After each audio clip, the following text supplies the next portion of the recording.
Finding Matthew Nichols is a found footage documentary style movie that tells the story of Tara Nichols as she tries to make a documentary about what happened to her brother, Matthew Nichols, and his best friend on the night of October 31st, 2001. Now, I'm going to be so honest with you guys. I'm not a big fan of found footage horror, so as soon as this movie started, I knew this probably was not going to be for me. So I will say this. This is just a generic found footage movie. It's nothing special, and it's not the worst movie out there. Found footage fans will probably like this movie a lot more than I do.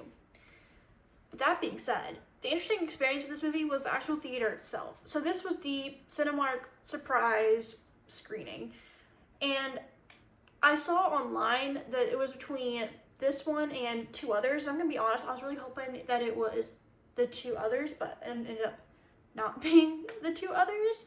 So as soon as it started, I was like, okay. But interestingly enough, my theater was the weirdest crowd I ever have walked into a movie like this for. It was, over here I have a couple, they're fine. They're reacting pretty much as someone who hasn't really seen a lot of found footage movies would, I would explain. They were fine, they were cool. Over here, the biggest haters of this entire movie, and again, I said this is generic, it's not the best, it's not the worst, but they were acting like this is the worst movie ever.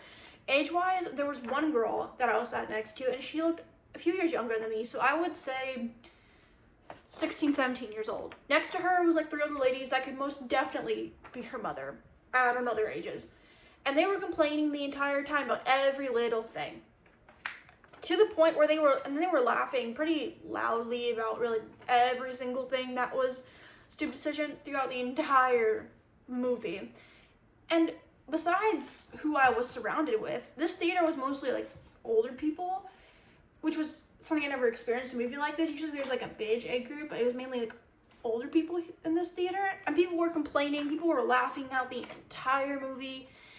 I've never had an experience like this for this type of movie, and people were surprised at where things went, which I've seen a lot of horror movies, so I guess I was easily able to see where things were going, but everyone else was so surprised where things went. I'm like, oh, that's something.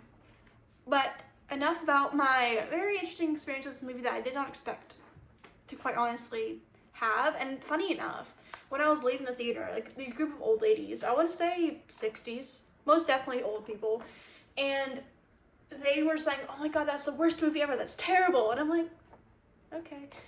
She kind of looked over to me and she said, what do you think of it? I'm like, it's not the worst, there's worse. And in the theater before, a lady was like, I'm never coming to a secret screening again, that was terrible. And she looked older than those other ladies, which was quite a theater experience to have. I've never had so many people dislike a movie ever before like this. But let's actually talk about the movie itself. I do actually have a couple of pros for this movie because there was some little things that I liked in this movie, even if it wasn't for me. I do like the way the Blair Witch is used in this movie. It's definitely taking inspiration from Blair Witch, and I actually like how they use it in the movie. I think at one point there was a conversation between one of the crew members, and they're talking about how it might be real, it might be fake. I do like that aspect of the movie.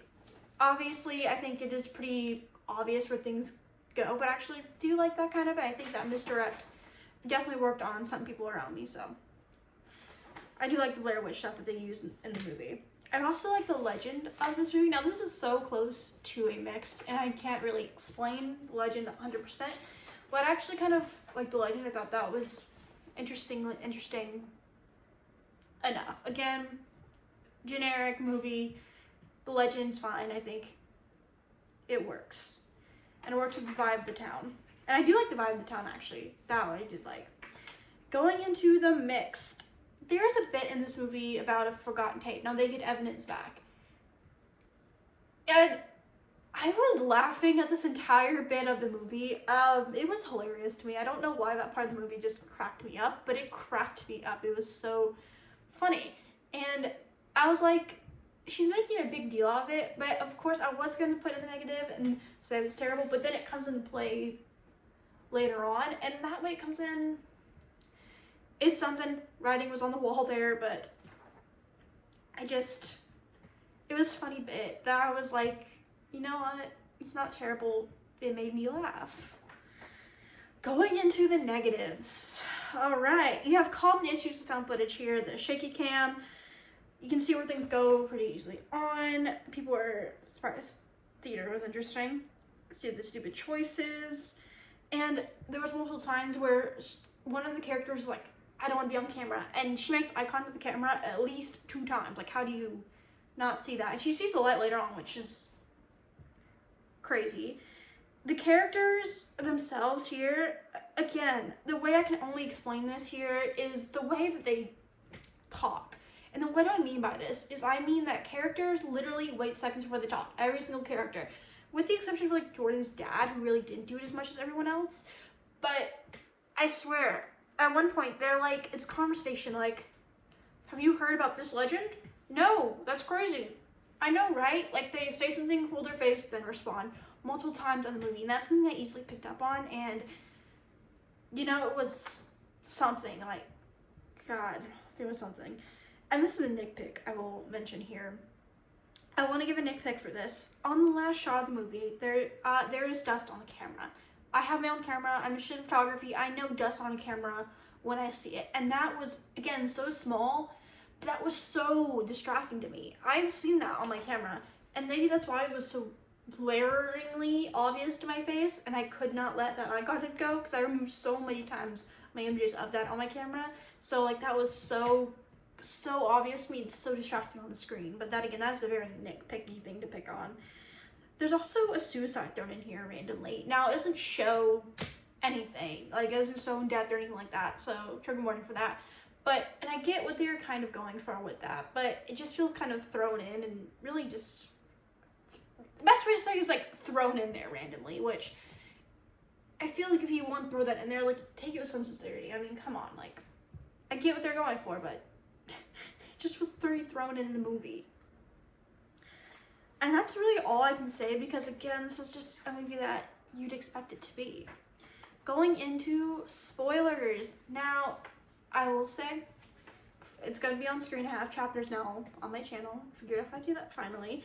And this is coming out on the 10th. And I'm filming this on the 4th and releasing on the 4th. So skip this section if you do not want to hear spoilers for the upcoming movie, Hunting Matthew Nichols. But if you have seen it and you do want spoilers, you can go ahead and listen. But you have been warned for a movie that's not coming out yet. We'll be talking spoilers right now.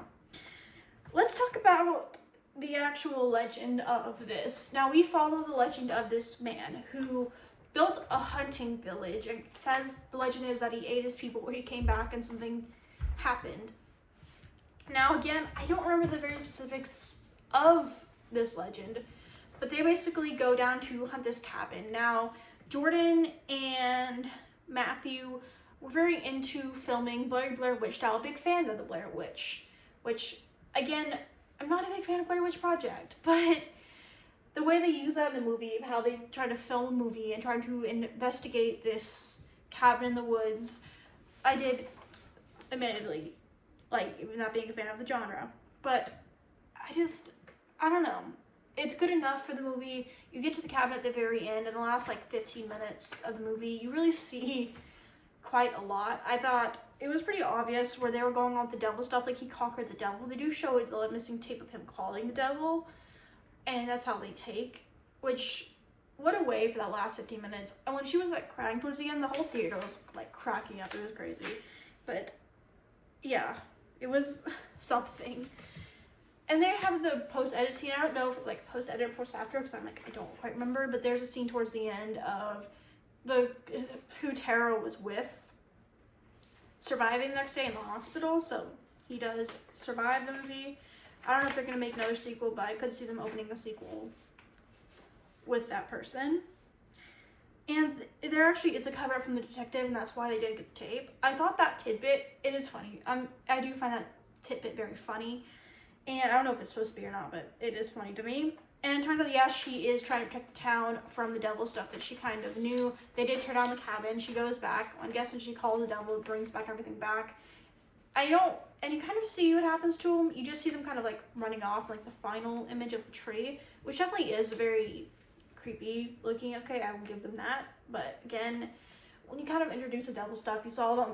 There was one split second on the door where I saw something like upside down, and I'm like, okay, is a devil, and it's like a one single shot, so I was able to say, okay, it's a devil thing. So I was able to point that out, and I kind of knew it was going to go that direction, so I wasn't that surprised by it. But they do try to see the fake stuff, the Blair Witch, which was something that I appreciate that they did add. There's also a fun little scene here where towards the end, the guy holding the camera sees like this creepy girl in a tree, and she looks just like Samara from the Ring series. Literally has the same long hair. And when I saw that scene, I thought, oh, so this is where Samara from the Ring must vacation. So overall, as much as this movie really is not for me, found footage fans might like this movie a lot more than I do. It's just a generic found footage documentary style horror movie that you definitely have seen before. If you've seen a lot of found footage movies, you definitely have seen a movie like this before. So comment down below if you've seen Hunting Matthew Nichols, and if you have not seen it, are you excited about it? Are you gonna go see it? Are you looking forward to it? Are you a found footage fan? Are you not? Comment down below, and I'll see you guys soon, because we have a lot of releases coming up very soon in the last couple of days, so close to each other. I'll see you guys there.